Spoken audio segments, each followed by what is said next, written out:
Welcome once again on Wednesday, 11th week in Ordinary Time. We have the second meeting of today, Prayer in Secret, passage from the 6th chapter of the Gospel of Matthew. Let us listen. And when you pray, do not imitate the hypocrites. They love to say their prayers standing up in the synagogues and at the street corners for people to see them. In truth, I tell you, they have had their reward. But when you pray, go to your private room, shut yourself in, and so pray to your Father who is in the secret place. And your Father who sees all that is done in secret will reward you. The Gospel of the Lord. So the same pattern as regarding almsgiving. Invitation not to be like the others, and saying when you pray what you have to do.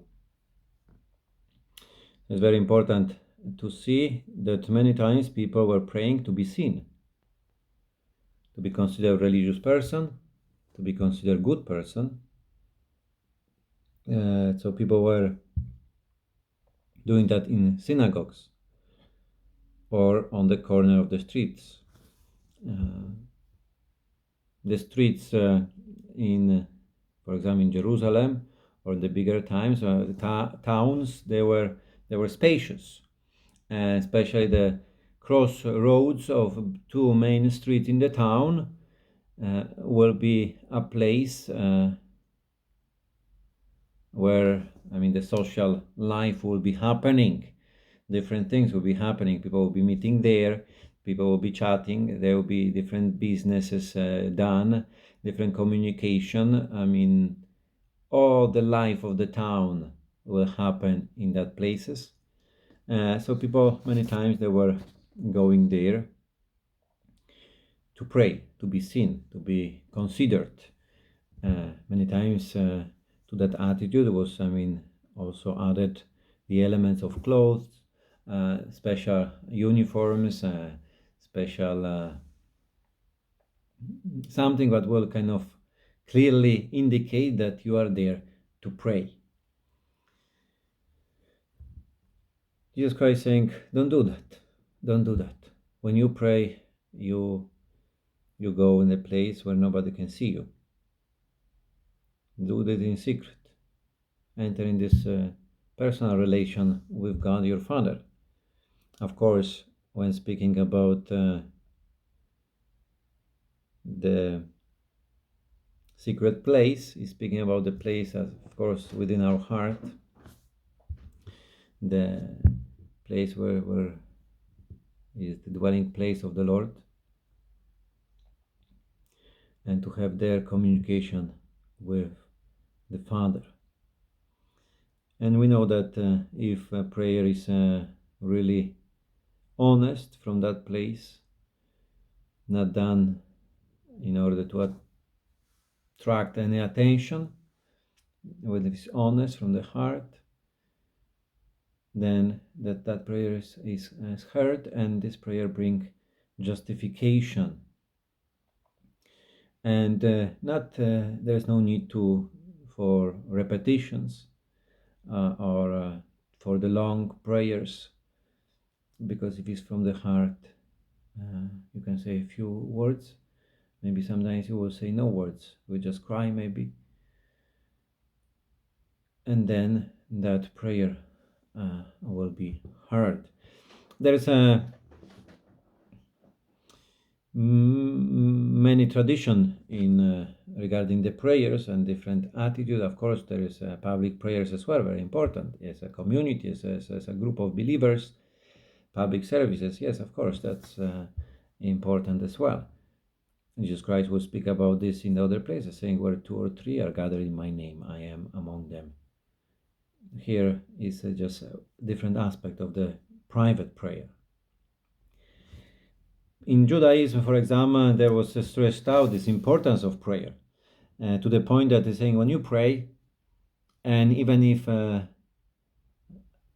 a king will come and will greet you. You don't respond to him, to greet him back.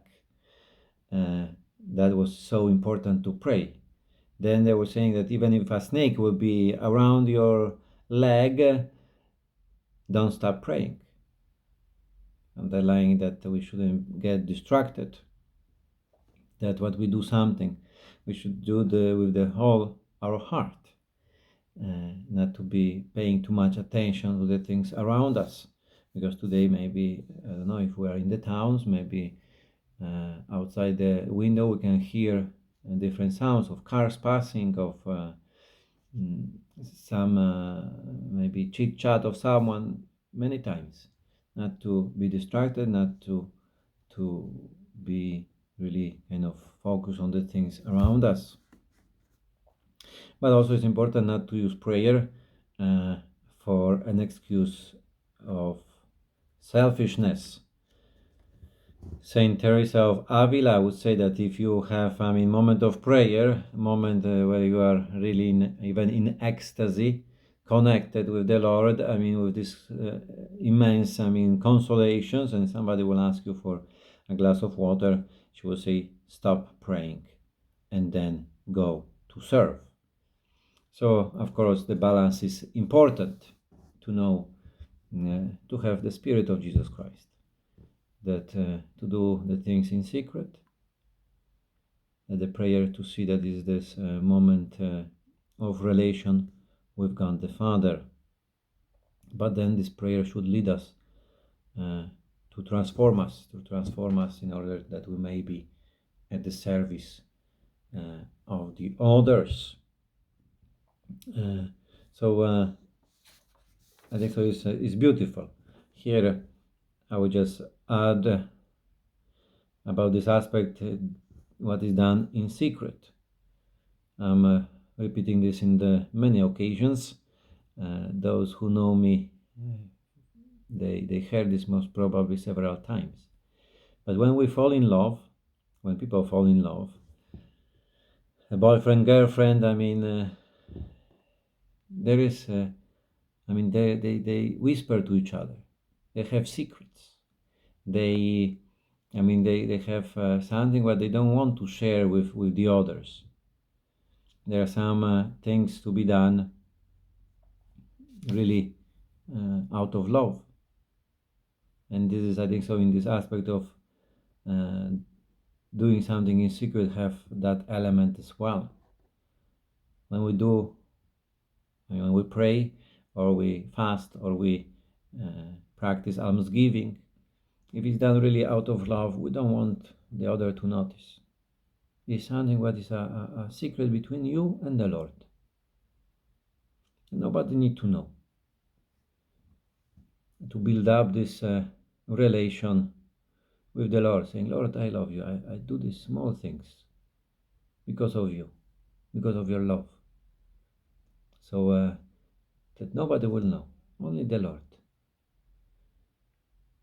So not to attract attention of people. So I think so that's beautiful aspect to know, that to those who are in love with Jesus Christ, they will understand that you don't do this for the others, you don't want any reward.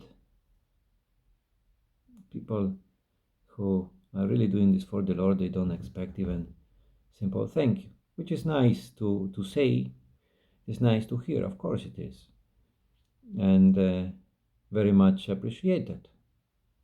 But many times to do certain things what nobody will know.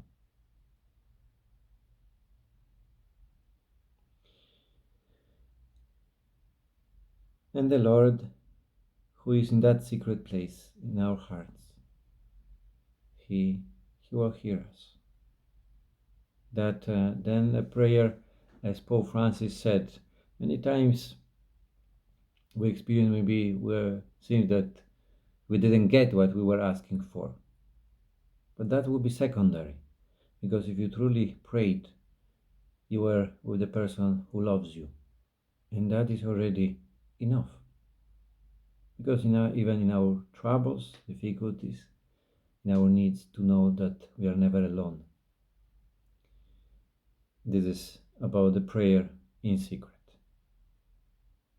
See you next time.